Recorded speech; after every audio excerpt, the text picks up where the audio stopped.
Hello, everyone, and welcome into Betting Life's pregame college football betting show. I am your host, Thor Nystrom, joined as always by NBC Sports' Eric Froton and the coach, Gene Clemons.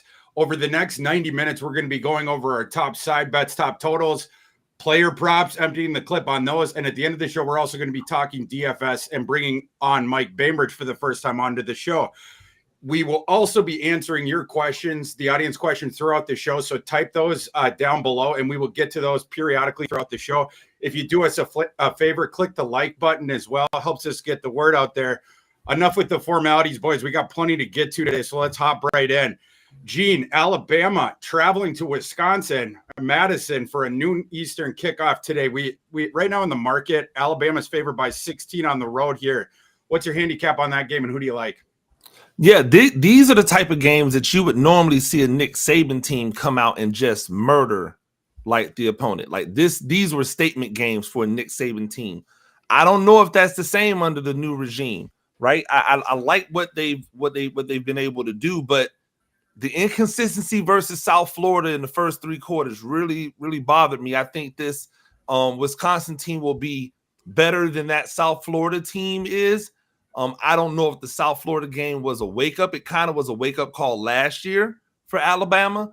I don't know if that ends up being the wake-up call again. 16 is way too much for me to lay in this situation for them going on the road to Camp Randall. I think I'm going to go with Wisconsin on this, and I'll take those 16. Froton, Gene's taking the points. Do you agree with them, or where are you at on this game? Yeah, I tend to believe in terms of a side that I'm leaning on taking the points. As far as the game flow, I do like the under. It's currently sitting around 48 and a half.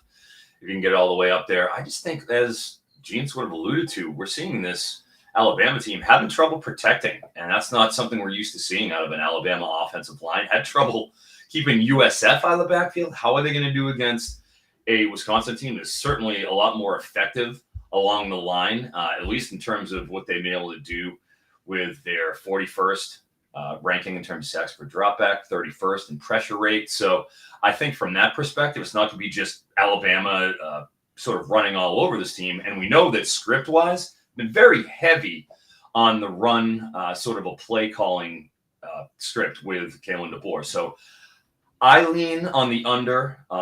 Wisconsin is 133rd in terms of EPA per play. They are not hitting big plays. So both sides of that kind of leans me to think we are not going to have quite the explosion we'd like to. Yeah, my line on this game is Alabama minus 14.5. I'm taking the points. And I agree with both of you guys. I'm taking the points at Gene, and I agree that it's sort of an under game script. Froton, to your point. In the player prop market, one I was sort of sniffing around was the Tyler Van Dyke over, because I do think that Wisconsin's going to have to throw. But of course, Froton, to your point, they haven't been connecting on those long passes yet. Van Dyke certainly has the arm for it. Phil Longo's system certainly facilitates it, but they're going to need some of that today against Alabama.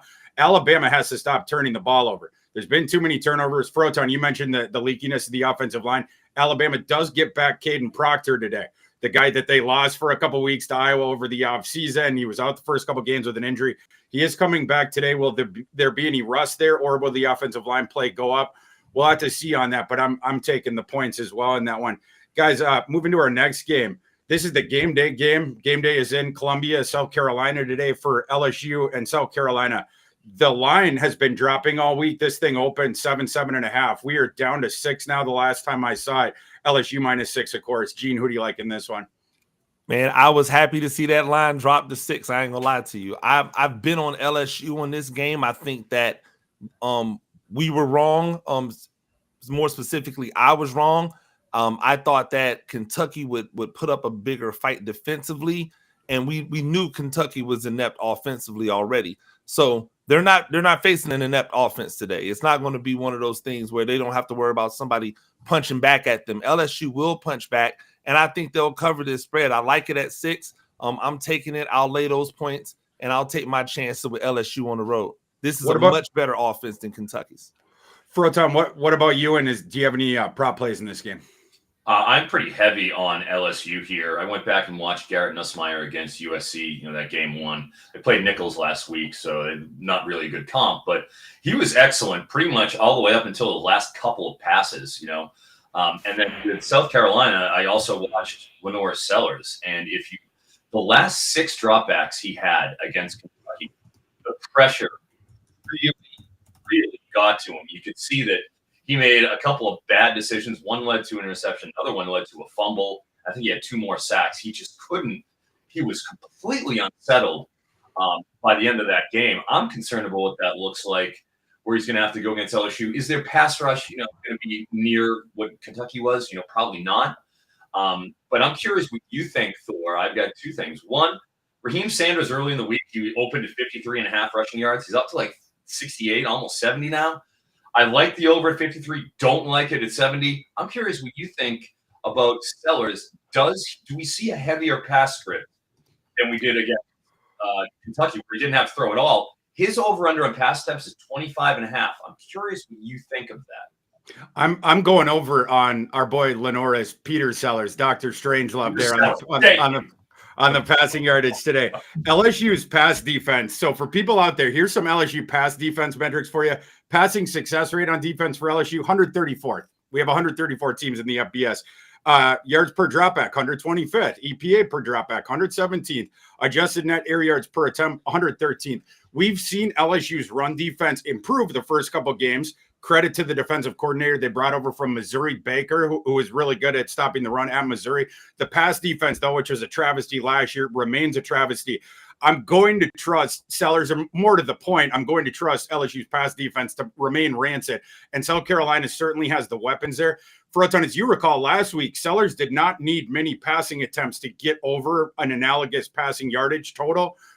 Because the explosive plays when they were playing Kentucky didn't put the ball in the air much, but they were able to gain the yards. As far as the attempts and the completions, that's where it gets a little wonkier because he's, the game script could go this way or that.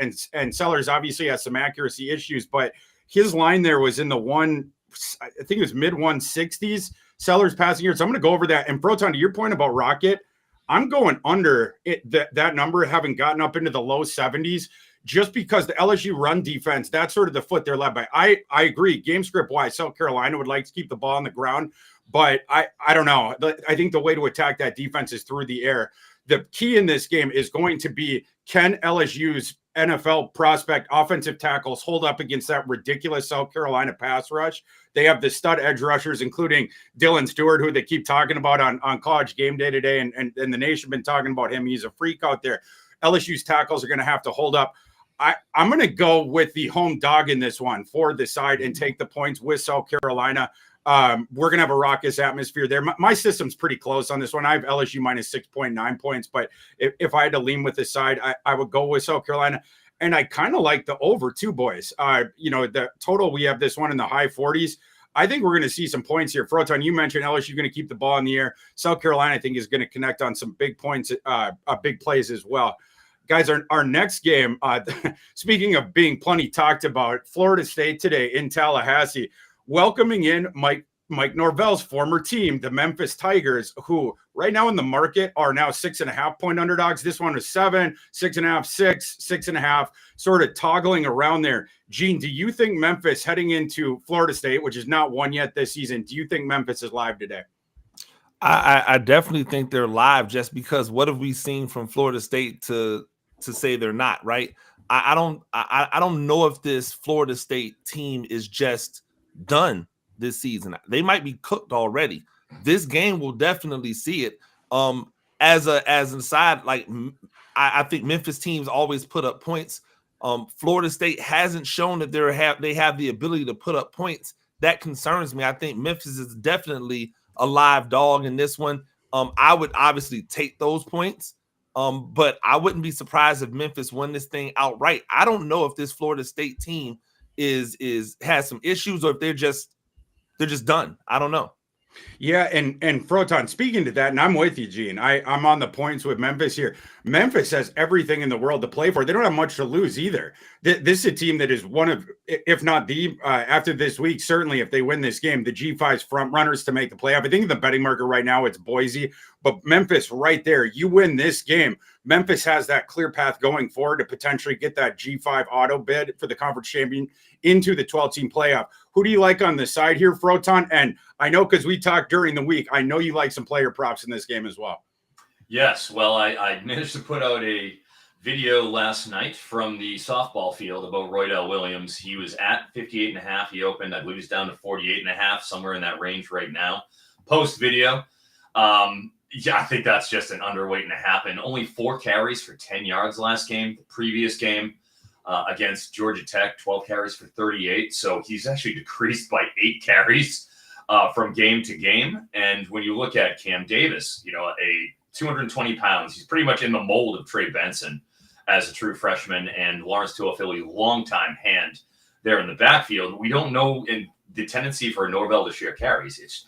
That's a dangerous over if you can take it. I am advocating the under still at 48. And then with Malik Benson, we faded him week 1. Here we are again with Malik Benson. He was originally listed at 47, down to 41.5. I just look at this Florida State offense, going back and taking a look at DJU, completely unsettled, not comfortable at all. 110th in passing success rate, a 58% passing completion rate too. So they're not particularly explosive, 88th, and they're not particularly good in terms of efficiency. What do they do good? I'm double fading Florida State here.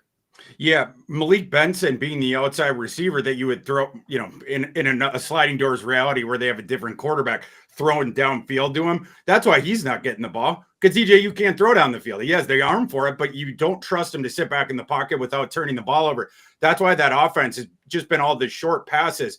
So I'm with you, fading Benson. I'm on the one. My favorite one, I think, the player prop in this game is the under 1.5 passing touchdowns for DJU. Another sort of news note here: Jalen Lucas, the air back that they brought in from Indiana, receiving back, he's now out going forward. Got injured for the season, so you can't manufacture a touchdown to him. You have to do it. Because DJU isn't going to those outside receivers; they're not taking any chances. So you lose one more guy that you can manufacture a touch to, who can break tackles and evade defenders and get to the end zone. The guy potentially, if you want to go the other way on Florida State, DJU throws to Ja'Kai Douglas, the slot receiver there, because he can manufacture the touches close to the line to him. I think he was at 3.5. That was the only over I went there, but I'm with you, Froton. I took the under on Roydell Williams, took the under on DJU, and I'm with Gene here as well. I think Memphis is live in this game, getting the 6.5 points.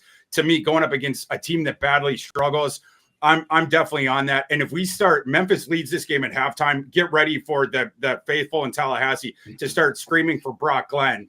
We'll see, but I don't think DJU's leash, I think it is considerably shortened. And if he struggles here, Memphis comes out to a lead, I think he might get yanked. So the unders for DJU, you have also that sort of bullet in your chamber because of that short leash. Guys, the next and audience out there, please type your questions, and we're going to get to one more, and then we'll open the mailbag for the first time. Boston College traveling to Missouri. This line has come down from 16.5 to now, as we sit here live, Missouri a 14.5 point favorite. We haven't crossed any key numbers, but we're getting closer to that 14. Boston College looked good, but it was against Florida State, of course, in the last one. Gene, who do you like in this one? It's funny. I actually have been leaning towards Boston College and on the FantasyLife bet tracker or bet tracker. If you go over there, you'll see I've got Boston College locked in plus 15. On Thursday, just for not just to pat myself on the back, but on Thursday I had UNLV plus 9, and I thought that was a kind of a gimme. From the way that we've seen, Kansas playing. Gene, I'm a Kansas grad. It's too soon. I know. But money rules all. So I'll go where the bread's at. I think that this Boston College team is just continuing to be thought of as last year's Boston College team, which was, hey, they've got an athletic quarterback who'll beat you with his legs, but he can't beat you with his arm. And I think he's drastically improved his ability to pass. And going up against a team that hasn't been challenged yet, they're coming in. This is a good Missouri team. Make no mistake about it. It's a good Missouri team. But are they ready for that dynamic and that element to be able to hold it down and then blow this team out by more than 2 touchdowns? I just don't see it. I'm going to go with Boston College because that's where I think the money is. Froton, Gene brings up an interesting point with regards to Missouri, where the first two games they annihilated Murray State 51-0. Second game played one of the FBS's worst teams in Buffalo, beat them 38-0. You ain't shutting out Boston College today. And also because of those first two games that Missouri played, some of their stats in those two games were skewed, which I thought presented some interesting numbers in the player prop market for this game. What bets do you have on this game, Froton? Well, like you mentioned that, they had a very low strength of opponent. And because of that, some of the numbers are skewed. But because of that, I'm looking at other numbers and I'm wondering why they aren't as prolific as we might like. For instance, Missouri offensively, their explosiveness, 118th in ISO PPP, 119th in plays of 20-plus yards. And they're playing against a Boston College team that is 130th in terms of their pace. Bill O'Brien. We know what Bill O'Brien wants to do. It's no secret here. He wants to bludgeon you. He wants to wear you down. And with Castellanos, as Gene had mentioned, I mean, he is the classic jitterbug quarterback. I mean, you watch him and get snapped. He's there in the pocket, and it's almost like he wants you to rush him because then he is bouncing around like a pinball around the pocket. He's so tough to square up. Very few quarterbacks move and just operate the way that he does. It's such a different kind of a comp. He's like a junk baller almost in if he was a pitcher. It's like a changeup. He's so different, but he buys time so well that the defense loses contain, and they don't have to throw a lot of passes because they have such a veer, almost pseudo option type offense that when he breaks contain, he hits those deep passes. He's very dangerous. But what they like to do is they want to run, and then throw and hopefully catch you sleeping on a pass. That really lends itself to a slow, methodical game script kind of on both sides. Because even though Missouri would like to do a little more on the explosiveness front, look, passing-wise, 131st in passing explosiveness, 132nd in passes of 20-plus yards. They've been station to station, essentially, and, grinding this out. I think I like the under 52.5. And I also like, on the other side, I think one of the best plays of the weekend, Luther Burden is listed at 4.5 receptions on the parlay markets, dude. With the way that they can't hit big plays, they hit him with the quick manufactured touches designed to get the ball in his hands and to let him get yards after catch. He is going to get at least double-digit targets. There's no way he doesn't catch half. Yeah, totally agree. And one of the numbers that we're alluding to for Missouri that's a little bit skewed there in the player prop market just because of the way that those first two games went against the can opponents. Luther Burden in those two games, 7 catches combined and 64 yards against. But again, can opponents won 38-0 and 51-0. Those were not normal game scripts. Why would you be subjecting Luther Burden to punishment against opponents like that? This is the game he was sick last week too. And sick as well. They're like, we don't need to mess around here with Luther Burden. Yeah, come on. Why would you? But now you have a real opponent. So yeah, you are going to be the 4.5. That is a tremendous bet there. And I'm looking right now in our FantasyLife player. It's skewed. They're looking at last game against Buffalo, and when he was illness and he came out early, it's a skewed line and it's false. You're absolutely right. Right now on the FantasyLife player prop finder, I'm seeing Burden, his receiving yards up to 73.5 right now at Caesars, 74.5 at MGM. That thing was in the mid 60s to open this week. Yeah. Again, just these sports books, they're looking at the past box scores, and that's informing a lot of this stuff. That was skewed there. I'm on the over on Burden. We're starting to get closer where the numbers are now. But Froton, with those receiving yards, would you still be on the over at Burden on the receiving yardage? I think in terms of just where he's been the first 2 games and what he's capable of, how they haven't really taken, the sports car out of the garage quite yet. I certainly wouldn't take the under here under any circumstances, especially with kind of the trouble they've had running the ball. I mean, it's not like they've had trouble against these pitiful teams, but you'd like to see a little bit more of Nate Noel and Marcus Carroll having bought a few big runs, and we kind of haven't seen that dominance on the line. So I think everything's telling us that this is in the right path. Yeah, another one that I think is just a little bit inflated in that game is the Brady Cook rushing is in like the mid-20s. And that's again because of the first two games, they let him run a little bit. In games where they're playing real opponents, like you look back to last season, like end of the year, but he had 14 yards against Arkansas, he had 11 against Florida. Early in the season, let's see, 2-4. It took him till the seventh game where he would have gotten over this rushing yardage total. I think this is a game, you mentioned it. I think you get it to the running backs a little bit more, and then we're going to the air in this game against Boston College defense. With the line where it's at right now, I think for me, honestly, this would be a stay away on both the side and the total. If I had to bet it, I think I'd lay it with Missouri, but I think that this is more of a player prop game. One other thing I want to mention before we get to the questions, all the tools that we have mentioned, including my lines, my power rankings, we update projected win totals for every team after every week, on Sunday, Monday, when you get the results in, and then we update the projected spreads for the rest of the games of the season, expected win expectancies, etc. That's all available on the Tier 2 FantasyLife subscription. If you use code Thor20, you'll get 20% off that. I think it's only $100 regular, so you can get $20 off that as well. All right, boys, let's open up the mailbox. Let's see who we got here today. Our first question comes from our friend Mike Huseman. Southern Miss and the Drake Clark 5 are 12-point home underdogs to South Florida. How do you guys feel about that one, considering double-digit home dogs have been great this year, 6-1 against the spread? Boys, any thoughts on that one? Brand new coaching staff there at Southern Miss. They pretty much, changed it all out. And as we had talked about, Jonathan Brewer, former Southern Miss offensive coordinator, now over at Mississippi State last year, with USF bowing up to Alabama for a second straight year. Yeah.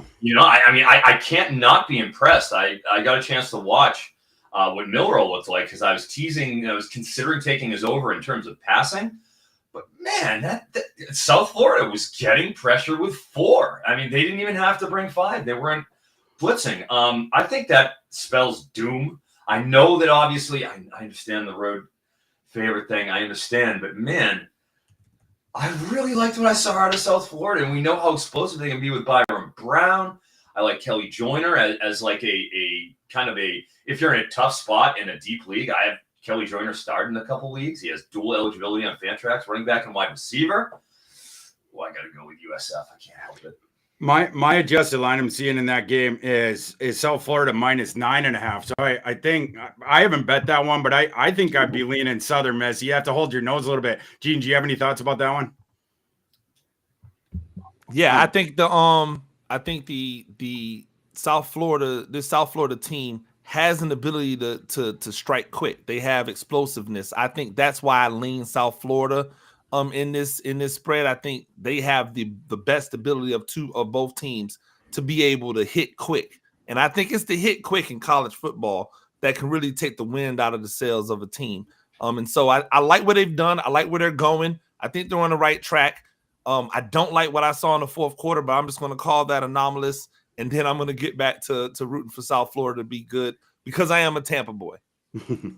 John Tolkien asks us, morning, fellas, any thoughts on UCF TCU? Quite the line movement last night. I like UCF, but swinging from -2 to +2.5 makes me pause. John will be talking about that one in the next segment of the show. So we will get to that one. But yeah, interesting line movement overnight on that one.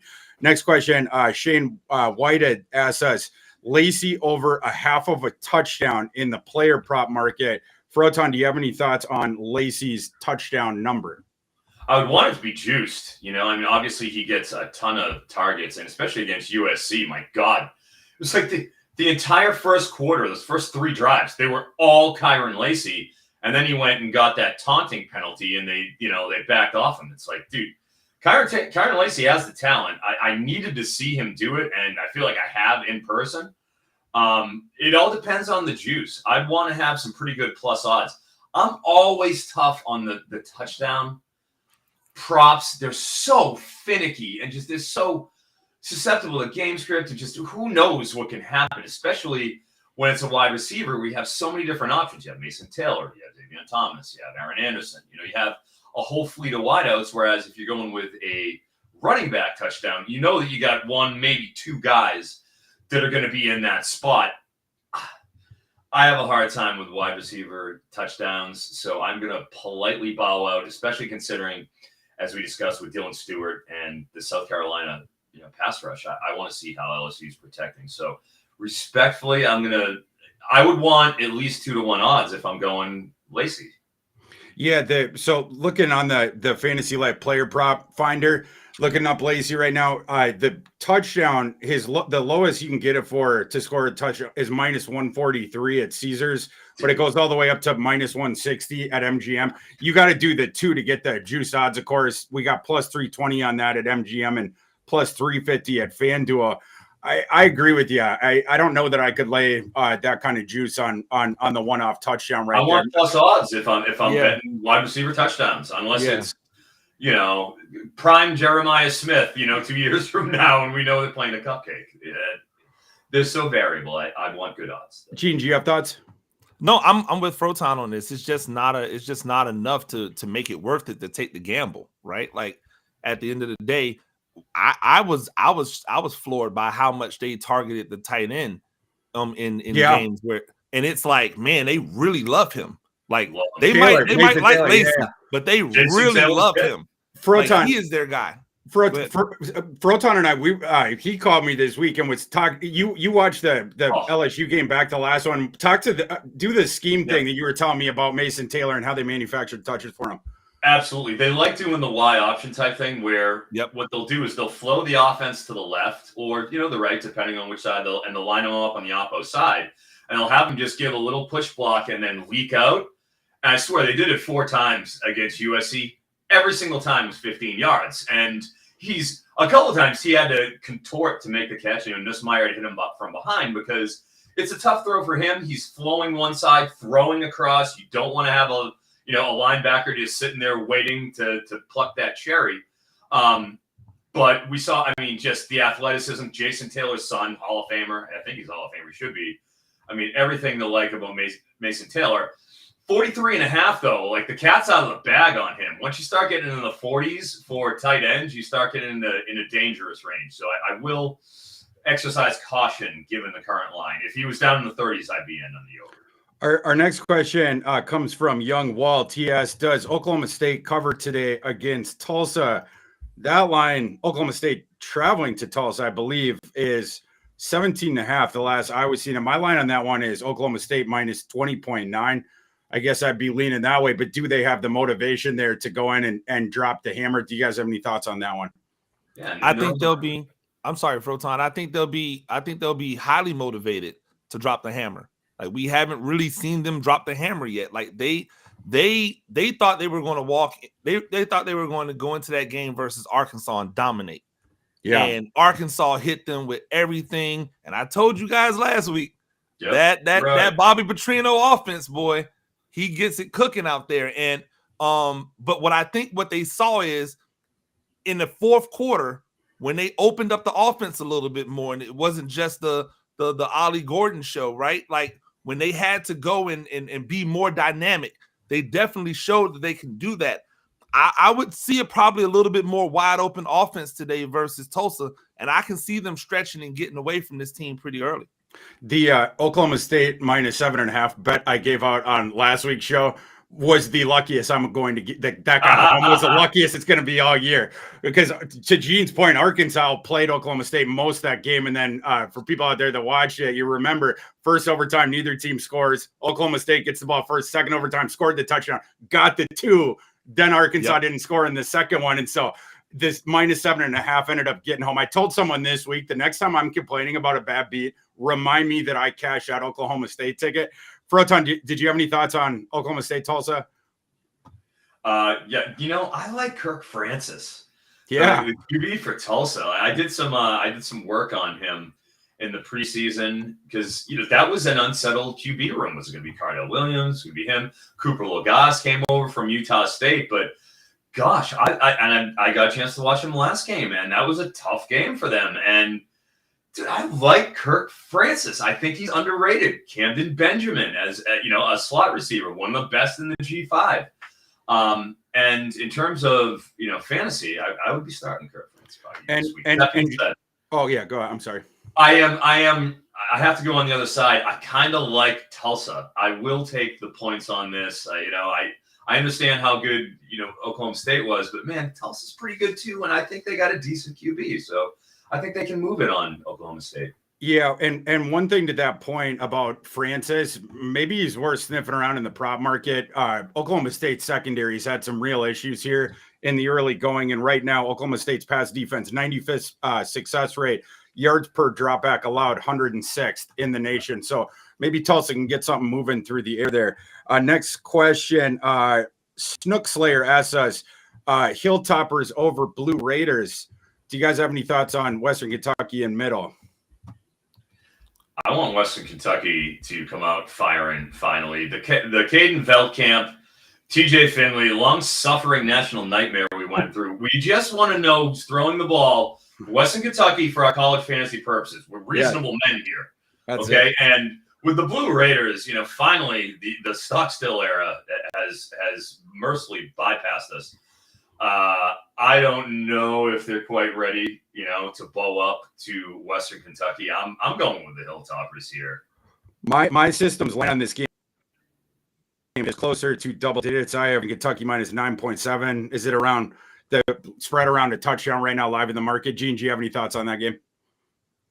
No, actually, I've stayed away from that game. I look at these type of games as sometimes like it's a roll of the dice. I try to stay away from roll of the dice games, but I will be watching because I want to see what going forward one of these teams are going to look like. The Middle Tennessee looks like a team that I want to look at as somebody to bet against for the rest of the year. So I'll be watching this just to see for information for the future.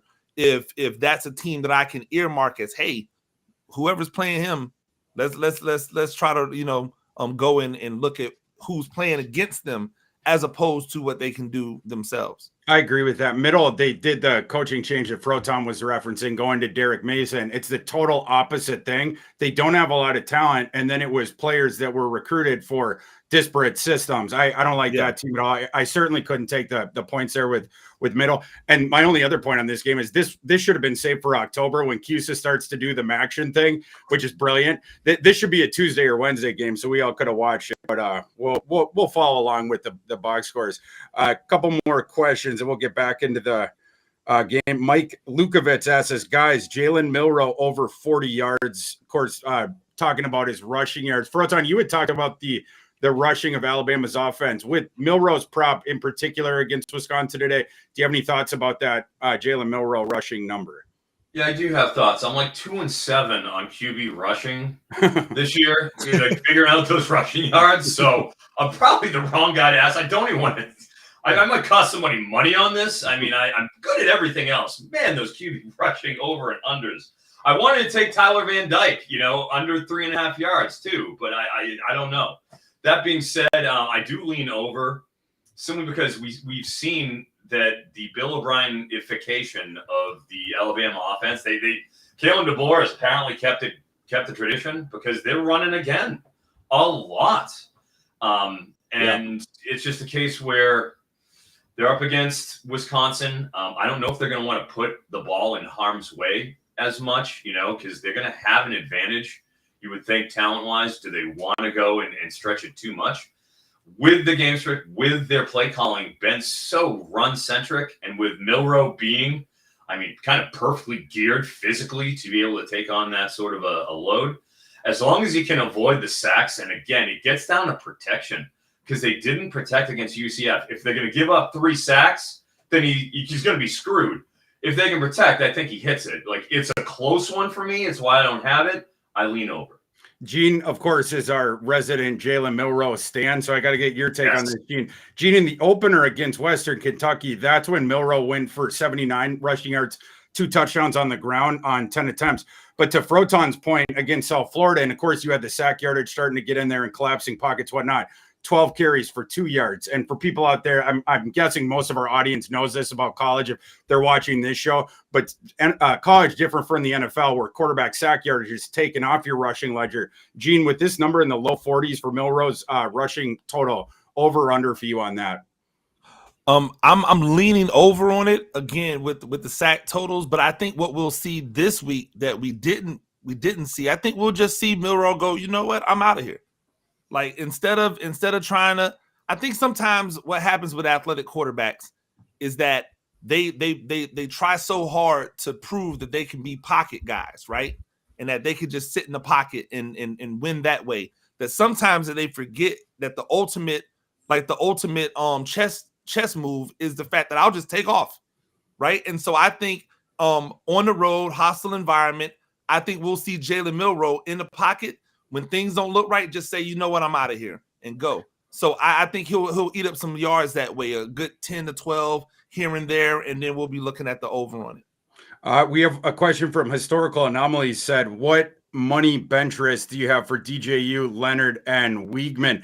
We're going to do DFS at the very end of the show. We're going to bring on Mike Bainbridge, so we'll save that one for him. Brutal three-way choice. I'll say that. Awful. Oh my gosh, that's tough scenes. William Brenneman asks us, trust Castellanos today or stick with Holstein? Froton, a thought on a start sit there? Well, with Castellanos going up against the SEC defense and Missouri, I think that you have to have a little bit of trepidation with that. With Holstein, man, we know what Cade Bell's going to do. They have one offense. They have one of the most heavy pass scripts in the country. You know, and this is the Nard Dog. This is Pat Narduzzi, and he's been pretty good about giving the offense over. You know, he had not Walt Bell. He had the UMass coach. Who's the UMass OC that they had in before? It wasn't Walt Bell. It was the guy before Walt Bell. All right, whatever. Anyway. Okay. I'll get him anyway. The UMass OC, they had him. He was very heavy. He went to Nebraska right after the OC for Frost. Whatever. But he was very, very pass and quick, you know. So we've seen Narduzzi be very open to defending against a quick-paced offense that is throwing passes that kind of puts them in a bad spot. They are throwing all over the place. I like Holstein's over 272.5 passing yards. He's not going to run it all. But, man, I think he easily clears that passing. They're going to throw over 40 times. I think he throws an interception, too. And, yeah, a reminder for everyone, at the end of the show, we're going to empty the clip on the rest of our player props and also bring on Mike Bainbridge to talk some DFS. So any DFS questions, save it, and we'll get to them with Bainbridge there. And keep typing your questions in the box. We'll get to those at the end of the show as well. Guys, we're going to get back into the games now. We got the Apple Cup, Washington State. Now, of course, now in the revamp, what are we up to? Pack 6 now. The four Mountain West teams will be very interesting to see what happens with that conference and who else they're going to poach next. But Washington State, coming off a very good home win against Texas Tech over the weekend, travels to Washington in this game. Have a lot of interesting line movement on this game where the market had driven it all the way down to Washington -4.5 about middle of the week. Now here, morning at kickoff, it is now back up to Washington -6. Gene, who do you like in the Apple Cup today? Kickoff 3:30 Eastern. Yeah, I like the home team in this one. I think Washington just has the more complete team. I think they'll be motivated. I think Washington State will come in and put up a good fight, but I just don't like all of the stuff like that goes on at Washington State in these positions. I think Washington gets it done. I think they're a 10-point favorite. And I think they'll get it done probably second half, halfway through the third quarter, probably put a little distance between them, and it'll be all good in Washington. Froton, I think, part of the line movement earlier this week and the early money that came on Washington State, you have to wonder if some of that had to do with how good they looked against Texas Tech. People got to keep in mind, Texas Tech was ravaged with injuries in that game. Yeah, I mean, best offensive player, Brooks, was out, and then the defense, both secondary and edge rushers there, were just absolutely decimated. Wazoo, I watched that whole game because I had a significant amount of money on Wazoo. They couldn't throw it all in that game, though. So Mateer was just scrambling around, running around. And the running game got going, but Texas Tech just beat themselves right from the get. With all that being said, Froton, with this line sitting at 6, do you like any side and or do you have any prop bets on this game? Dude, I did not have John Mateer 197 rushing yards last week. I didn't have that on my bingo card. I know that wasn't happening. Could have done the ladder to heaven on that one. No. I mean, man, it's tough to look at Washington State because you got to remember they played Portland State week 1 and they dropped the 70 burger on them because Portland State, so you got to keep that in mind anytime you're kind of going through them. But what concerns me about Wazoo is that they haven't defended the run against Texas Tech with and they didn't have Taj Brooks that game. And Portland State, like, I'm concerned when their yards per contact defensively is 113th in the country. Yards per rush, 98th. They're allowing 5.1 yards per carry against those two teams. I'm concerned. And when you're talking about Washington, obviously Jed Fish comes in. He has a heavy pass script that they're adhering to. But they also have Jonah Coleman, who is a human bowling ball when he gets the ball. I love Jonah Coleman. I think he's an underrated NFL draft prospect for this year in terms of, like, he's 5'8", he's 220, he's got that low center of gravity. He almost has, like, dare I say it, Thor Kamani Vidal type proportion to him. Now you're talking high praise. But I do like Coleman to just kind of, why wouldn't Washington try to take advantage of that advantage I think that they'll have on the line and try to batter Washington State a little bit? I don't think they want to get into a shootout with them. That being said, they throw the ball as well. We know what Arizona did before. I like Denzel Boston over 40.5 receiving yards. I know that my friend Bainbridge is on that as well. That one sticks out like a sore thumb. It's just simply too low for a game that it could be explosive. Could be plenty of points, you know? And then on the other side, as we mentioned with Jonah Coleman, if you look at his rush attempts, 16.5. I think you see a lot of Jonah Coleman today. And with that, you don't even have to worry about how many yards he's getting. It's just a matter of how often he gets the ball. I don't see any reason why they'd go to anybody else. He's been phenomenal in the first two games. Give me that Jonah Coleman over 16.5 rush attempts as well. To Froton's point, Jonah Coleman, first two games, 231 rushing yards, 8.6 yards per carry. Now, Washington, the two opponents were terrible, of course. Weber State the first game, and then Eastern Michigan the last one. So this is sort of like a Missouri situation. But Jonah Coleman's talent speaks for itself. And, of course, he had come over with Jed Fish. They're going to feed him the ball. I also like the Denzel Boston one. That one, it was set artificially and surprisingly low. But that's another one where the sports books are hearkening back to last week with a flip game script where Boston had 3 catches, 32 yards against Eastern Michigan. 2 of those went for touchdowns, though. And that game was a laugher in the second half. So then you start getting the backups in.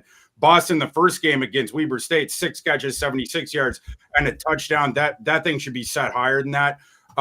So, yeah. And then with the Mateer one, I'm going over on the Mateer passing.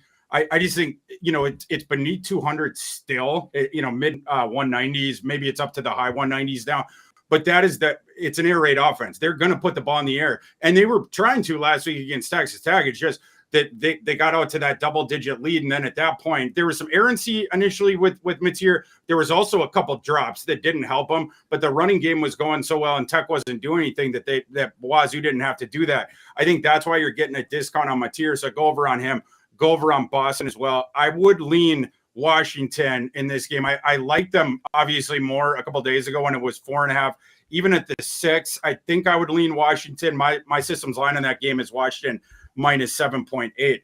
Guys, the next game we're moving to in the SEC, 3:30 Eastern kickoff. Texas A&M traveling to Florida, Gainesville. Must-win game for Billy Napier for sure. Mike Elko, of course, he dropped the game to Notre Dame. They're looking to get their season back on track, but we have the up in the air status of Connor Weigman, the quarterback for Texas A&M. That one would hurt. He's supposedly a questionable game time decision, I think is what Pete Thamel reported this morning. That one would seriously hurt because if Weigman is playing, you get to attack that Achilles heel of Florida's defense. Their secondary, their pass defense isn't good. But if the backup quarterback for A&M comes in, is the offense going to be as viable? Could this be a spot where Florida, now moving to a 2-quarterback rotation, Graham Mertz platooning with DJ Lagway, the freshman that looked impressive last week against the FCS opponent when Mertz was out with that concussion? Gene, with all this stuff up in the air, are you going with the home dog, Florida getting 3.5 points, or are you going to lay it with Texas A&M? No, I'm going with the home dog getting 3.5 points, especially if we don't know who's going to be throwing the ball at Texas A&M.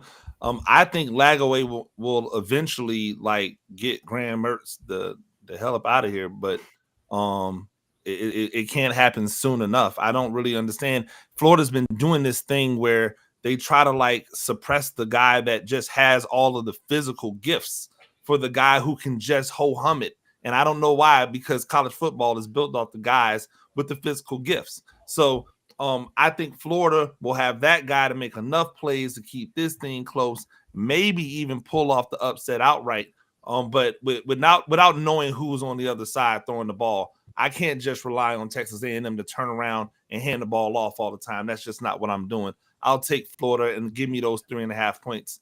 Thank you. And Froton, the Weekman status, I mean, not only does that throw up in the air, the handicap of this game also heavily informed the props. And we don't know, and we didn't say in a Holiday Inn Express last night, but it's always scary when late in the week you get a guy on the injury report, and then the team's like, oh, it's a game time decision, and they won't talk about it.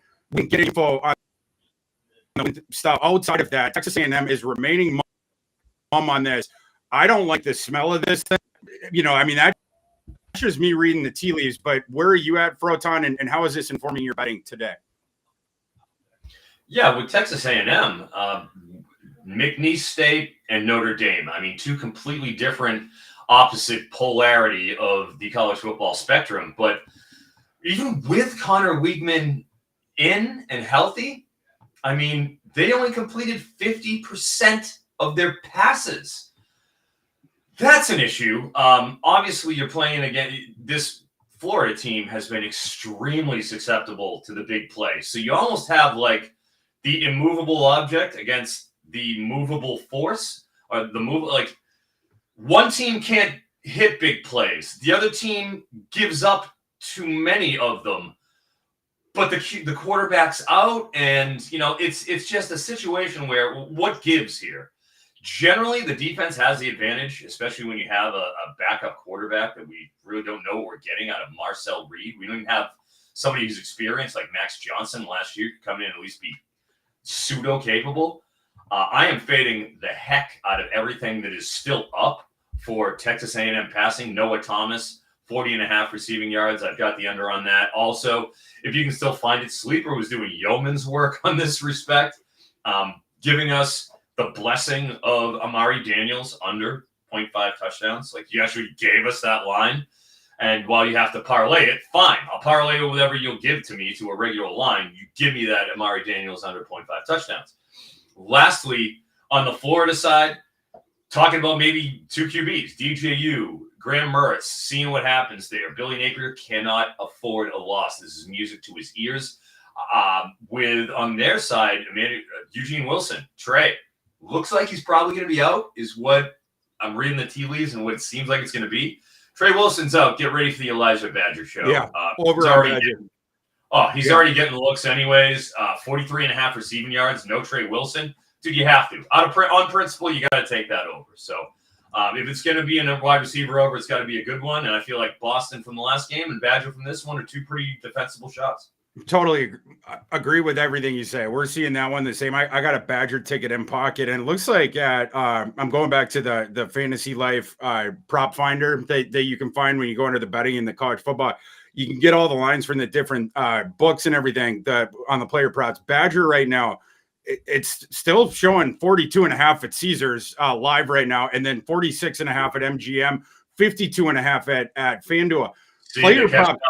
Yep. Yeah, especially you see a cornucopia of lines on those guys. So, if you get something like this where you can go and you see the different numbers, you can get value if you have different outs there. I totally agree on the Badger thing. They were already looking at him, pounding him the ball last week, elevating more in that offense, and they're going to have to put the ball in the air today. So, I mean, Badger is the look there. And just on speculation of fading that A&M passing defense without Weigman, then that's where you start to look at fading some of those receivers. I don't know if I do it with Cyrus Allen, but probably be the only one because you can manufacture touches him in the slot.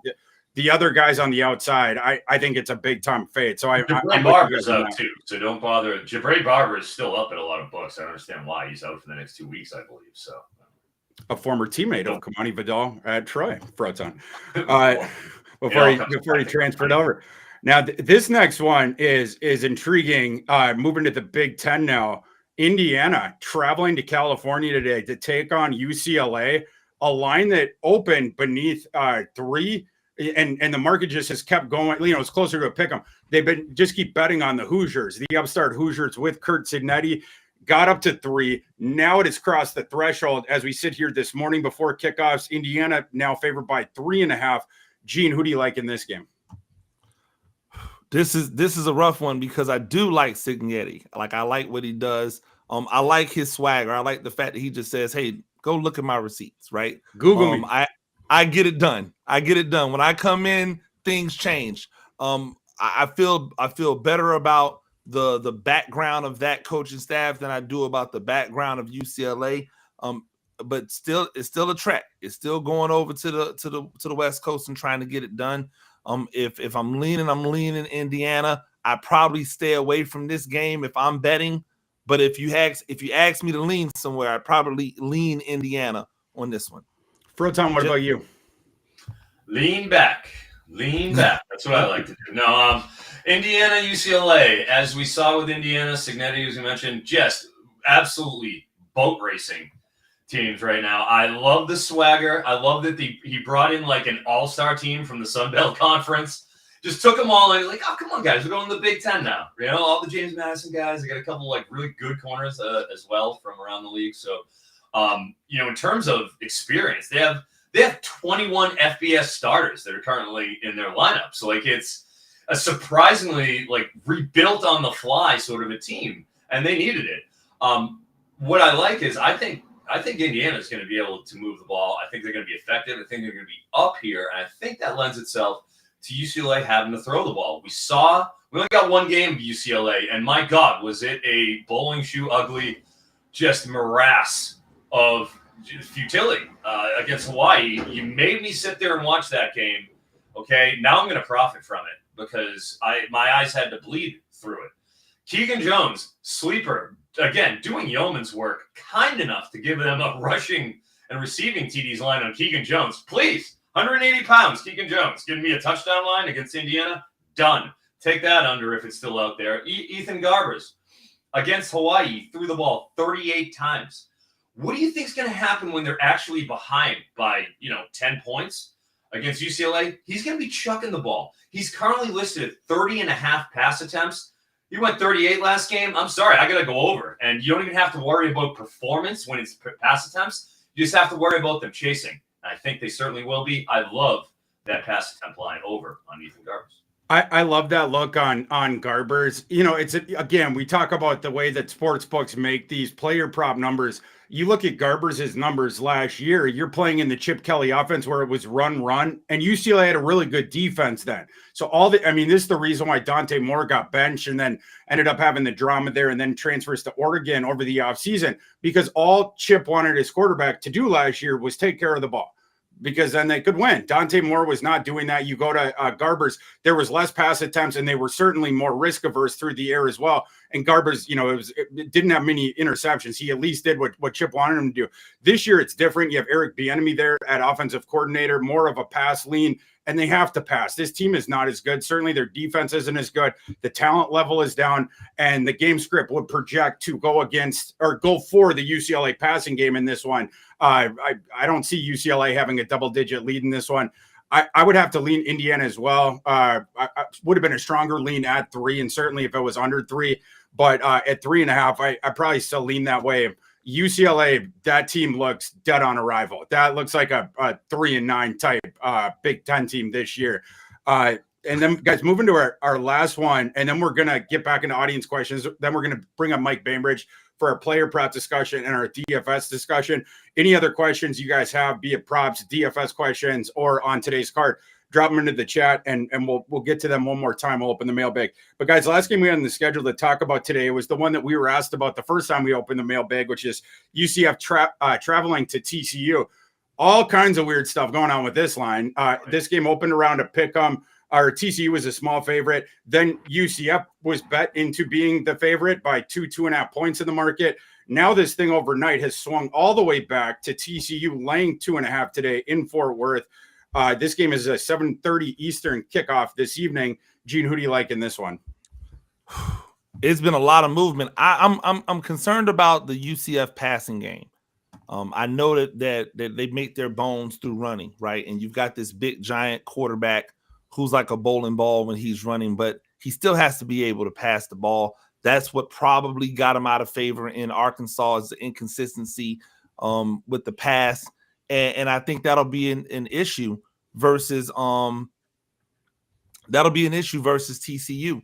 And so from that standpoint, I like TCU's passing game just a little bit more than I like UCF. I think both teams will have success running the ball, but in the end, I'm leaning TCU. I think they'll be able to get it done through the air just a little bit better than what UCF is. Froton, who do you like? And I know on the side, and I know you also like a player prop in this one. I want to absolutely blow this line into orbit. This is one of my best bets for the day. I'm appalled that it is this low, and it goes to show that, we get fixated on the yardage at times, but we have to remember that luckily there's a lot of other options we have that we can look at. And sometimes we don't really take advantage of that. The one I want to absolutely put a spotlight on, Josh Hoover. Over the course of, since he's been starting, because he started for TCU on October 14th, he only had 7 starts last year for the Horned Frogs, right? In those 7 starts, 6 times he threw more than 33 and a half passes. The only time he didn't was against Baylor. It was a 42-17 drubbing in the second to last game against a Baylor team that had literally given up on life. So, fine. They had to get rid of Grimes. They have a whole new system in. This year, he throws 42 passes against Stanford, 25 passes last week. They're playing LIU, an FCS team that they beat 45-0. He completed 20 of 25 passes. He didn't have to throw any.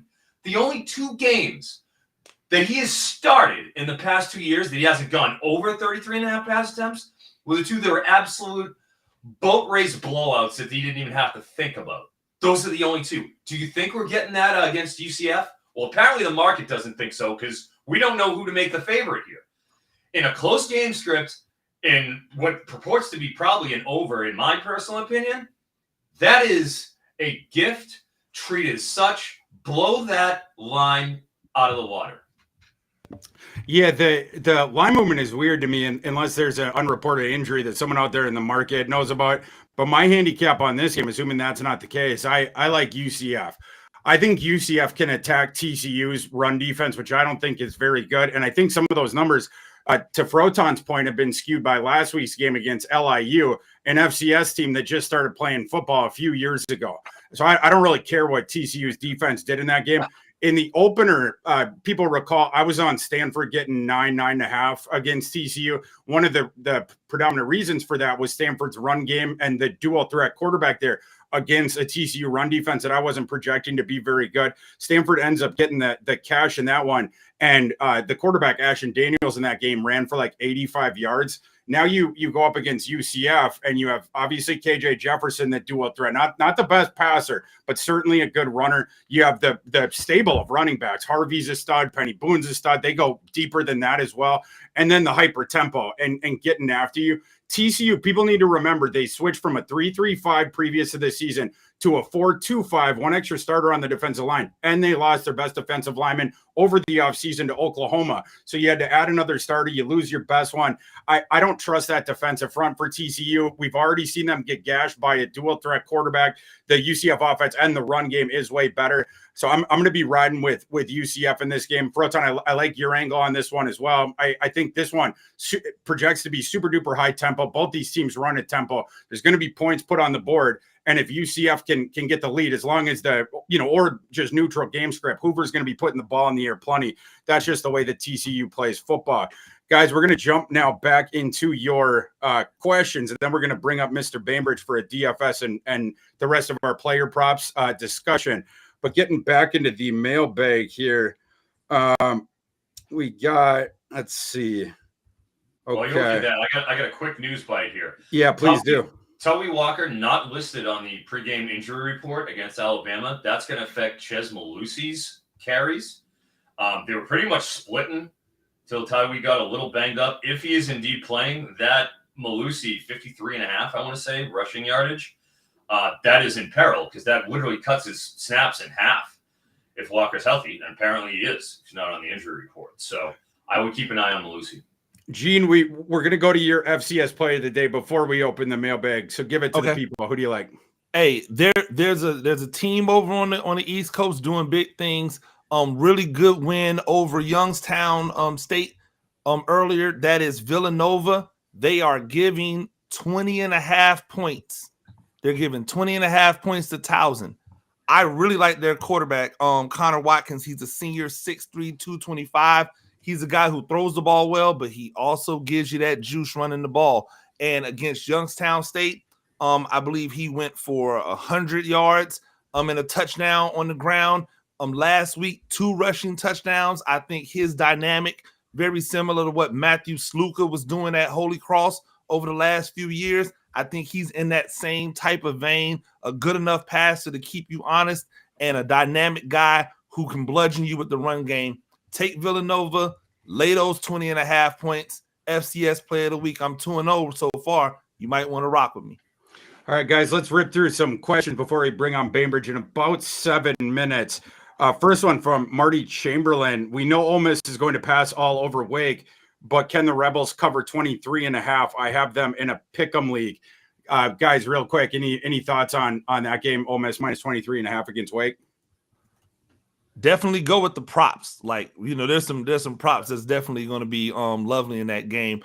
Until they put Jackson Dart at 400 yards, I'm just taking the over every week. I think it opened up at like 305 or something ridiculous, and I was like, right on the button. Yeah, punch it. I locked it in. I think the last time I locked it in was at 320, and I was still loving it. But those point spreads a little bit wonky because Ole Miss will give you up some points if you have a decent enough offense. I'd probably stay away from the spread on this. I do like a lot of props on the side, especially on that Ole Miss side. Yeah, it's funny that line getting to 23.5. My system's line on that game is Ole Miss minus 23.4. And it's come up from 21 earlier this week. Froton, really quickly, any cleanup thoughts on that one? Yeah, that's pretty damn close. I don't. It's right there. But I do. Hank Bachmeier has looked, when healthy, again, pretty darn good. He was able to move the ball very effectively last week against Virginia. They blew that game, and good God, did they blow it! 13-point lead in the fourth quarter. But they proved they can move the ball pretty effectively. I like the overscript, which means obviously that 305 was a gift. I think it's up near 322 or so right now there on Dart. I probably lean a little over on Antoine Wells if I had to go with one, because Trey Harris is already up there in the stratosphere. The cat's out of the bag on Trey Harris, so maybe take a look at Wells. I think he's around 50.5. I'd like his over in terms of receptions. I think it was 4. Our next question comes from Austin Rokas. Texas Tech covering 10 on the mighty mean green of UNT. We got news this morning that Taj Brooks is going to return for Texas Tech, which they badly need. It's the efficiency of their offense. Taj Brooks is the tackle breaker, takes a ton of pressure off Baron Morton. We saw last week when Baron Morton doesn't have his baby blanket, Taj Brooks, what happens? And the offense needs to flow through him. It doesn't work as well. Makes Texas Tech a lot more viable in this game. My line on this one is Texas Tech minus 10.7. Pretty close to the margins. I didn't bet it myself, but with Brooks, I think that potentially makes Tech playable, or just make you second think North Texas if you liked them. Did you guys have any thoughts on that one or any prop bets? I'm scared. I am concerned about taking a position either way in terms of the game. And when it comes to the prop bets, like you said, with Taj Brooks, I mean, you have to like an overscript here if that's the case. At least they needed Taj Brooks against Wazoo. It was obvious. They were one-dimensional. Baron Morton was sailing passes. Like, he has this tendency to throw where he gets his hand under the ball that causes it to flutter and float. Just asking for it.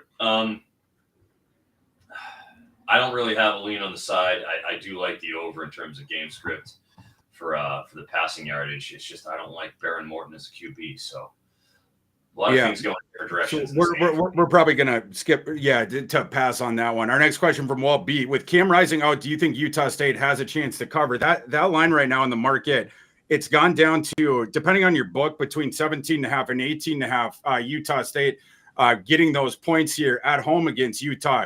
with rising out. So just to give you guys some context, if both these teams were at full strength, my line would have been Utes minus 20.2 in this game. I think Cam Rising, the drop off from him to the freshman quarterback that they're going to bring in, it's worth 5 to 6 points on the spread of a deduction for Utah.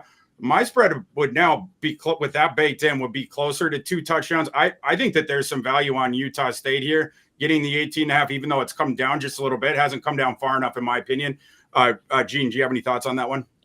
Yeah, I think it's always difficult anytime the quarterback goes out for Utah, right? Like we saw it last year. The offense just became moribund, but the defense is always good. So like I think from that standpoint, you've got to like Utah to still come out with the dub, but are they going to be able to put that type of distance between them and Utah State when Utah State's at home and they're going to be jacked up? I doubt it. I would definitely lean towards Utah State in this game with Cam Rising out again. And by the way, just a side note, is there a chance that he comes back and plays for a 9th year or 8th year or something like that? Like that is crazy. Get into coaching, Cam. We've seen enough at this point. We got a question from Eride Rossi as says Ryan Williams is at 52.5 yards today for Alabama. Froton, you have any thoughts on that player prop?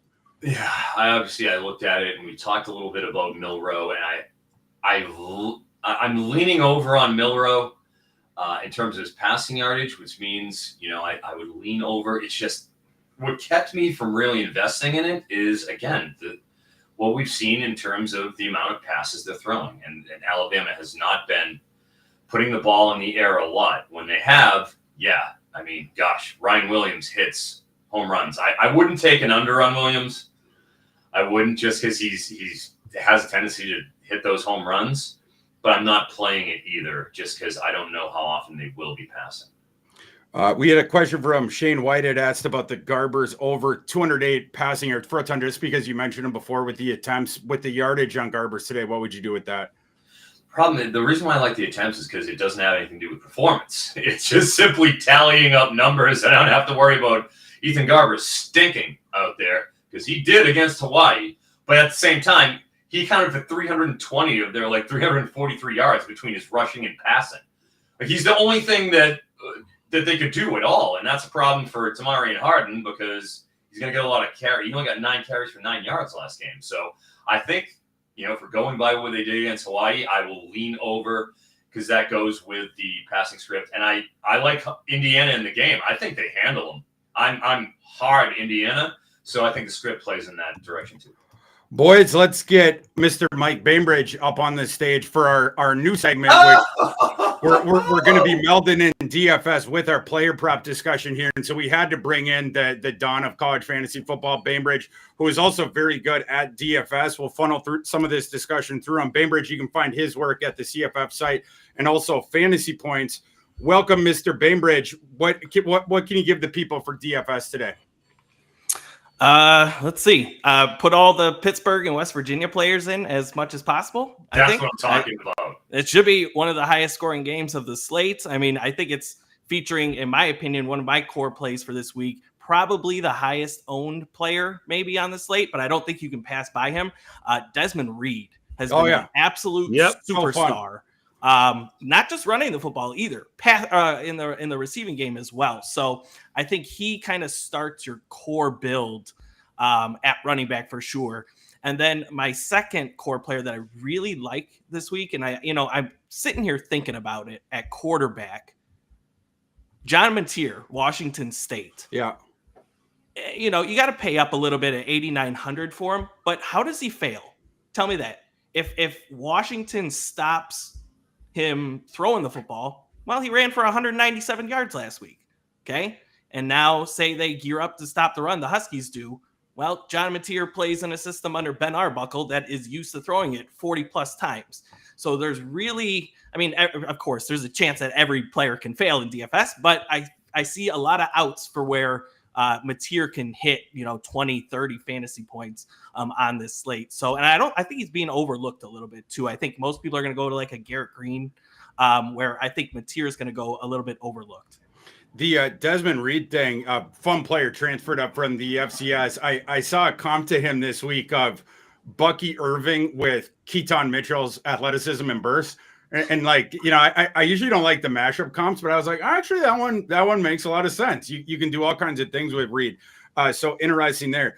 In the other ones, Bainbridge, the other slates or other sleepers that you're looking at out there for people to toss into like the bigger tournament type lineups. Yeah, I think Minnesota's interesting, and I know this is right up your alley, Thor. Yeah. You know, we saw last week Darius Taylor and Marcus Major. Darius Taylor coming back from injury, and it was actually Marcus Major that led the way. I think he had 28, 29 carries versus 13 from Darius Taylor.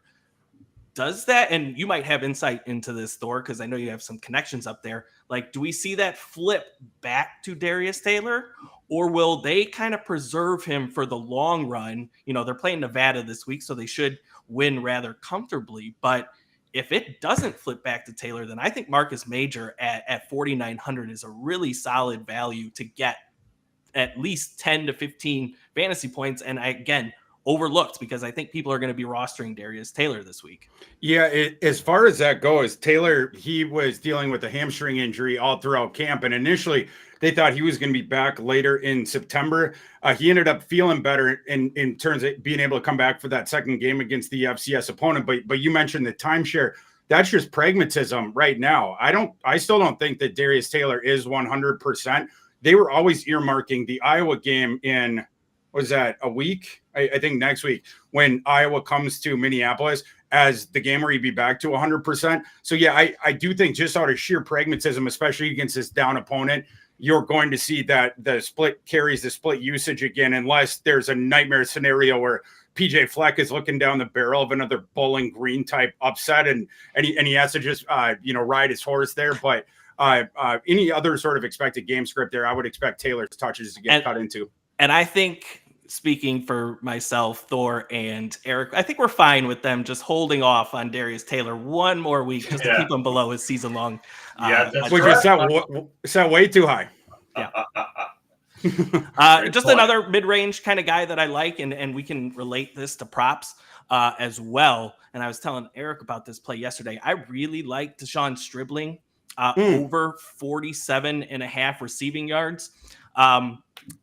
I love guaranteed volume. And while they kind of split it three ways between Stribling and Brennan Presley and the third receiver that is escaping my name right now, but they garner the top three 72% of the targets for Oklahoma State. They don't rotate in the backups. They do not throw to tight ends in that offense as well.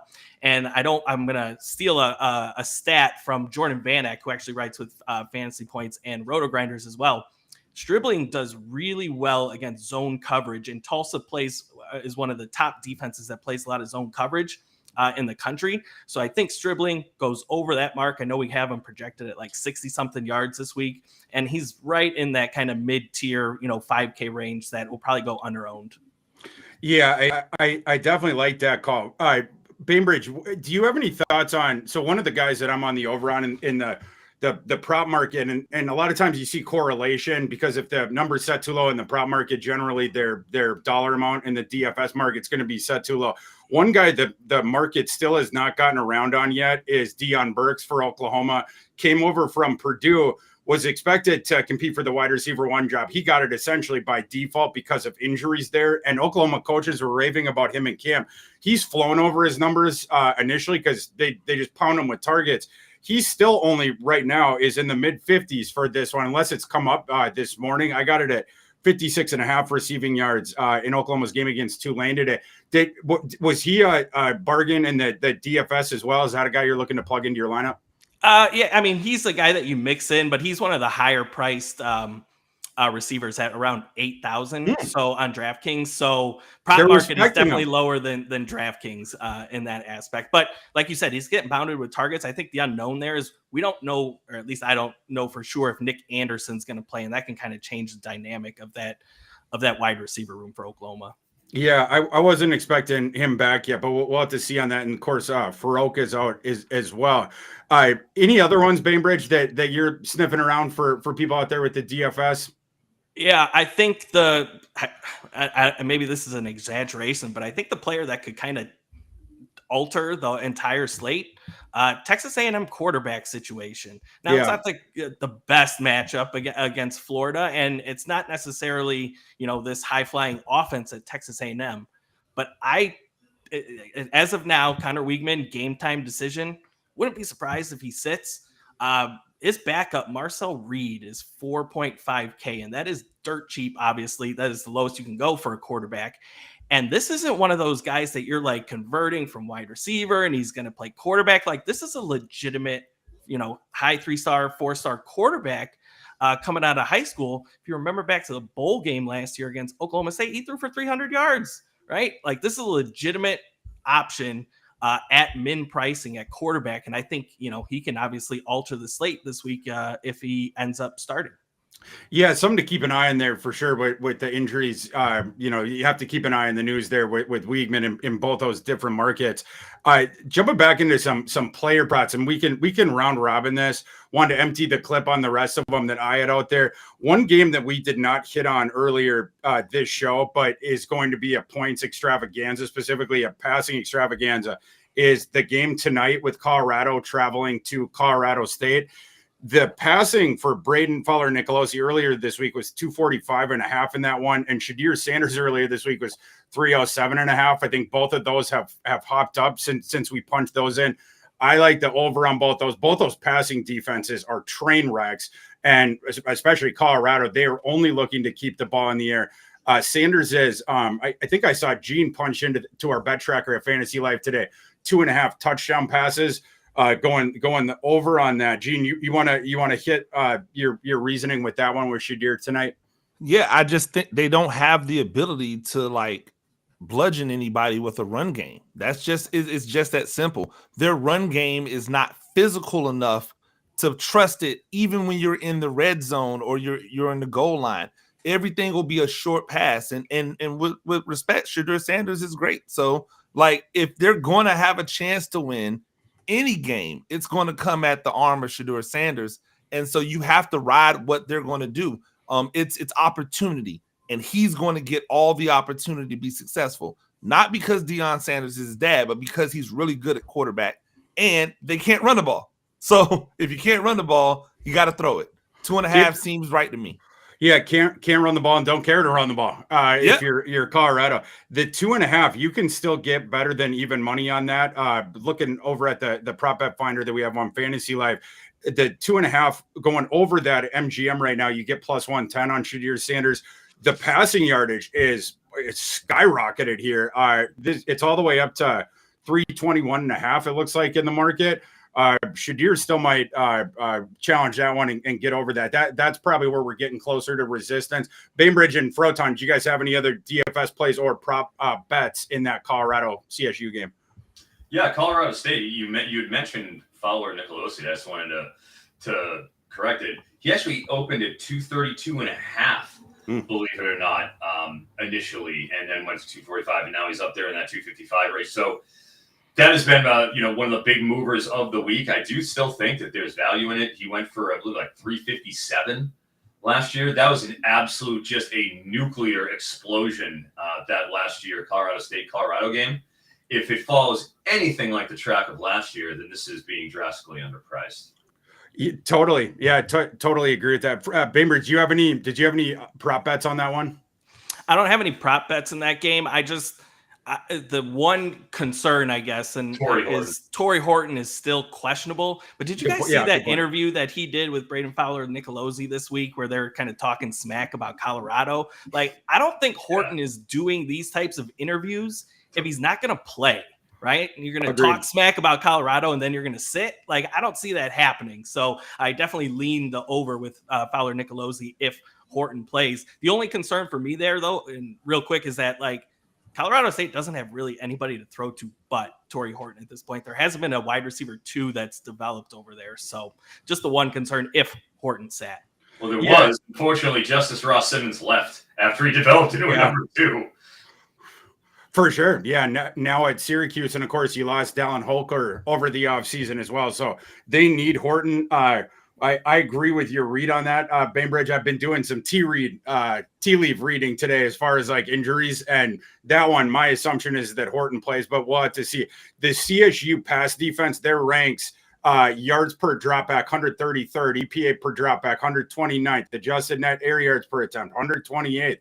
Both these teams give up completions in bunches. Both offenses want to throw. Maybe Justin Marshall for CSU can get going a little bit on the ground there. Although Colorado's defensive front's gotten slightly better, but we'll see on that one. Froton, you want to empty the clip with the rest of your props that we haven't got to, and then maybe you other guys can follow him, and we'll just empty the books with our favorite props we haven't given out yet. Sure, I got a whole bunch, so I'll go in like a couple of different waves in order to be respectful of everybody's time. I already mentioned Eli Holstein. I like his over both passing, but I really like his interceptions over. He's thrown an interception each of the first 2 weeks, and he's going to be throwing 40 passes or so against West Virginia. That's pretty much almost a given. For the DFS front as well as props, Raphael Williams, wide receiver Pitt, he's listed at 4,500, 4,600 on the main slate over there. I think that's a smoking deal. Again, this is Pitt, as Mike had mentioned, the Pitt wide receivers. You want to have them involved. Very cheap at 4,500. Also, as we mentioned earlier in the show, Elijah Badger is 4,600 over there too. And with Trey Wilson probably out, I mean, I don't know what more you want. He's going to be pretty well owned. Wayshawn Parker on the running back side, he's around that 4,500 mark. He has 3 touchdowns on the season. They're playing Washington, sure, but he's proven that he's going to get snaps and be a part of the offense. He's cheap. And I like for quarterbacks, I like Kirk Francis, as we mentioned, for Tulsa. I do think that game is going to have a lot of scoring. He's pretty much the cheapest guy you can get around $6K that has the chance of being a solid, productive quarterback. So I'll go with my DFS stuff there and tie up Raphael Williams. I like his over 2.5 receptions. I think that's happening in a game that is going to be expected to be competitive. They didn't have to do much last. I mean, he's out there all the time. He logged 40 pass reps, so I like him, and I'll finish up the rest after you guys go. Yeah, Pitt and the changing of that offense. Again, the markets still haven't gotten around on it, so you can get some discounts there. We mentioned earlier in the show that Narduzzi brought in that 30-something-year-old wonderkin from the FCS to run that offense, and now it's up tempo. They put the ball in the air. Holstein's putting up big stats, but we've gotten an interception from Holstein, I believe, in the first 2 games there. Bainbridge, other player props that you like today? Yeah, I checked ESPN before jumping on here, and they had Luther Burden 4.5 receptions at -106. I would absolutely hammer that over. Denzel Boston, you are getting plus money at 3.5 receptions. I would jump on that. And then if you can find a Riley Leonard passing prop out there, I know Eric was on this one early in the week at 214 yards. He's 198, I think, last I saw.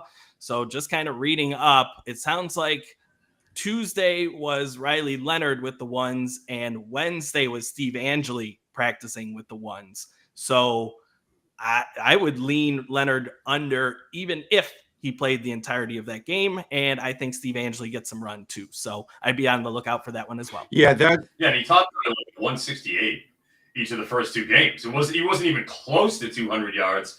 Has a sprain in his non-showing throwing shoulder. I watched every throw that he made of that last game. You see him come up towards the end of the second quarter, and then just in terms of his accuracy, my gosh, he wasn't particularly accurate for Duke. You would think that he'd be better in a more talented system with more to work with. Not the case at all. Yeah, they don't throw downfield at all. So yeah, I mean, especially where that thing open. But yeah, in addition to, you have the injury concerns there with Leonard and Angeli practicing this week, and the status up there in the air. I agree with fading that, and certainly the market has been all over the home dog this week in Purdue, seeing that line drop into single digits. Gene, did you like any player props that you haven't mentioned yet on today's card? Yeah, I have Quinn. I have Quinn Ewers over 2.5 touchdowns. I think that UTSA defense is primed to give up some, some touchdowns today to Ewers, and he'll get UTSA defense has really regressed, haven't they? Yeah. From where they were, but that's what happens when you lose pros, right? When you lose guys that go on to be in the NFL, and you can't just replace them because now they're getting NIL money. Like that's the issue, right? So they don't get the market corrections on the guys that other people miss because now they're going to the bigger programs. I just like what Texas is doing. I think they're out to prove a point. So I'll take him over 2.5 touchdowns. Obviously, I've already talked about Jackson Dart. A good little 4 pick early on, if you want to put it together for noon. Francis over 200. 5 passing sellers over 177.5. Van Dyke over 182.5. And everything North Texas Tech related, Chandler Morris and Burn Morton over their projected totals of 296 and 288. I think that's going to be a shootout. The shootout that we should have got last week with Washington State. I think we'll get it this week with North Texas because North Texas wants to go. They had an opportunity. DraftKings had an opportunity to put North Texas and Texas Tech on the main slate this week, and they put Minnesota and Nevada instead. Oh, I don't God. get that one. Thor's Styles. Yeah, Thor's happy about that decision. Froton, do you have a last couple you want to empty before we get into our plays of the day? Yeah, I got some of my faves. Let's get to Cedric Alexander, running back Vanderbilt. He's listed at 12.5 rush attempts on ESPN Bet. Let me personally assure you, okay, this is another case, as we've said it a few times here. You get 2 games, and the books look at 2 games, and they say, okay, well, here's one and here's another, and we just go in the middle. No. He didn't get many carries last game because he didn't need to get any carries last game. First game against Virginia Tech, he got 17. I think that's exactly what we're going to. Not only did he get 17 carries, the entire rest of the backfield got 3 in that game against Virginia Tech. Let me personally assure you, Cedric Alexander is going to go over 12.5 rushing attempts. Lock that up. Jacob Zeno, UAB, 0.5 interceptions. He has thrown an interception in 9 of his last 12 games, and the only 2 he didn't were just total blowouts where he was out early. They're playing Arkansas. He's throwing an interception. Lock it up. Ollie Gordon, 13.5 receiving yards. He is absolutely just blown that out of the water. I think 5 of the last 7. And considering he's on the field every single snap for Oklahoma State and against Tulsa, I do think that Tulsa will kind of make them have to push a little. I like that. Max, I do declare for Purdue. We talked about Notre Dame. Nice. Thank you. 24.5 he started at. He's now at 26.5 receiving yards. I think that goes over. He is like the Binky Boy security blanket for Hudson Card. Kevin Coleman, Mississippi State, a guy I know Mr. Bainbridge likes in terms of what we're looking at for they're playing in Toledo. Bye-bye, Kenyon Mitchell. Bye-bye. You're in the NFL now, just like Coach Gene talked about. Toledo just doesn't replace a first-round cornerback that simply. So give me the over on Kevin Coleman, 47.5 receiving yards. I know that Mike likes his don't you like his receptions? Where's his receptions at? At 4.5, yeah. I think yards a little better, but yeah. That's a little better. Okay, cool. I will save my number 1 play for later. I'll remind you that we have Anthony Coheed and Calandria. Interceptions. Look, dude, this is something I wanted to talk about. These books are putting interceptions out there, specifically the parlay markets, in a manner that I haven't seen in previous years. They're giving you some even odds on this. We got it on Jordan McLeod. We got even. It's just like a regular play. And even if it's going to be slightly reduced, you get the amount of times that these hit and the dependability on futility as opposed to success is something I feel is much more easily projectable. I know that Anthony Calandria is going to be putting the ball 35, 40 times in the air against Maryland. That's happening. I also know he's a wild man who will put the ball into harm's way in order to make a dramatic, incredible throw. He will throw into double coverage. He's throwing an interception. So just a couple of those little principles that we're seeing. Check out those interception props. I'll also say Brock Vandegrift, 0.5 interceptions. You can get him. I don't know even why they bother listing him against Georgia, but they are. So little edges that I'm noticing from the parlay markets that you can look at. Yeah, the Mississippi State game that you brought up against Toledo today, you brought it up vis-a-vis Kevin Coleman. Mississippi State has had trouble running the ball so far. I think all of us are on the under of their running back Lee, mid-50s. Was it? And he shall be Kevon. Yeah, I think we're under on that, but you can Toledo's run defense is better. You can throw on them. So I expect success to your guys' point about Mississippi State's passing attack. And then Toledo can run the ball. And we saw when Mississippi State up against Arizona State the week before got absolutely ripped apart by Cam Scott. They turned Cam Scatterbo for one day into a Hall of Famer to turn him into Bronco Nagurski. Mississippi State has had injuries along their defensive front, and their defensive talent is down as well. So a prop game to look into for sure. Both those teams super high tempo. Jeff Lebby coming into Mississippi State. They're one of the top tempo teams so far through the first couple games. Toledo, I believe, is 20th or 21st in adjusted tempo for the first couple games. So that was a game where I took the points on Toledo and went the over on that. Bainbridge, I wanted to ask you one real quick question because I saved this one for the mailbag, and then we'll round robin our plays of the day and then get you guys out of here. William Brennan had asked, pick one at running back. Presumably he means for fantasy. Fegan, Jeremiah Love, or Damian Martinez. I figured I'd save that one for you, Bainbridge. I'd have to pull up our numbers. They're all probably in the same range, which is probably why he asked the question. I'll probably lean Martinez just because they have the most favorable matchup against Ball State. The only thing with Martinez, and maybe one of you guys can explain this one to me. It happened at Oregon State, and it's still happening at Miami. Why is Damian Martinez getting pulled when they enter the red zone? Because we saw in week one, especially, it was Mark Fletcher getting those red zone carries. Is there something about Damian Martinez? It's not a lack of size, right? Guy's 200 plus pounds. What is the issue there? Yeah, taking a lot of poundage off the field with that swab. It is weird. I'm not sure. Guys, let's go to our play of the day, and then we'll get the audience out of there. We're running a little bit over. Let's start with Gene, and then we'll go around the table. Gene, what's your play today? Best play of the day. Well, I just must say I was really impressed, and I have to apologize to all the Nebraska people that I thought wasn't going to be able to get it done. That was clearly where I was off at. I was really impressed, though, by the physicality that they showed on offense and on defense.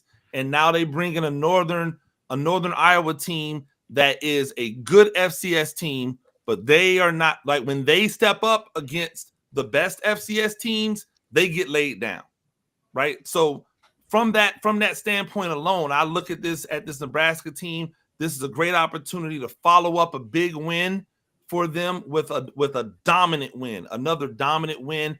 And I always say big spreads are big for a reason. I'm taking Nebraska. I'm laying 30.5. You can put it on the board. Yes. Yep. Bainbridge, we'll go to you next. We're gonna fit you in on this one if you don't mind tossing out your favorite bet today, be that prop or side. Yeah, for some reason I am terrible at betting games, so I'll stay away from that. Luther Burden over 4.5 receptions. There's no reason. He hit it 9 times last year, assuming he's healthy, which I think he just had an illness last week, and then pull him from a 38-0 blowout over Buffalo. So he'll play the full game, and over 4.5 receptions is my lock. I like that. Froton? Love that one, Bainbridge. I've got a couple that you should consider. One, the sumo wrestler himself, Demi Sumo Kangbe, a phenomenal name.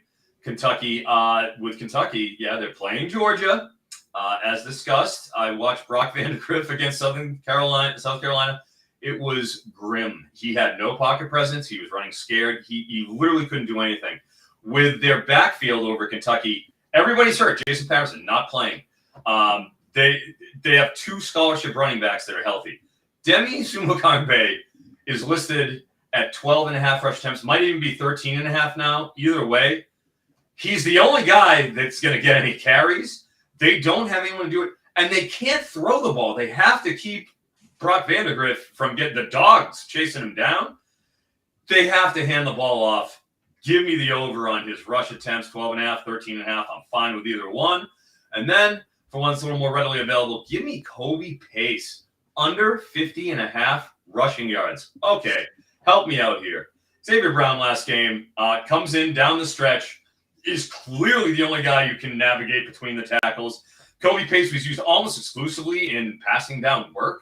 Got 5 targets, only got 5 rushes, I believe, last game. Getting to 50.5 yards where he's been relegated to the all-purpose satellite back, and you've got a guy who's established himself, Xavier Jones, as the clear between the tackles guy.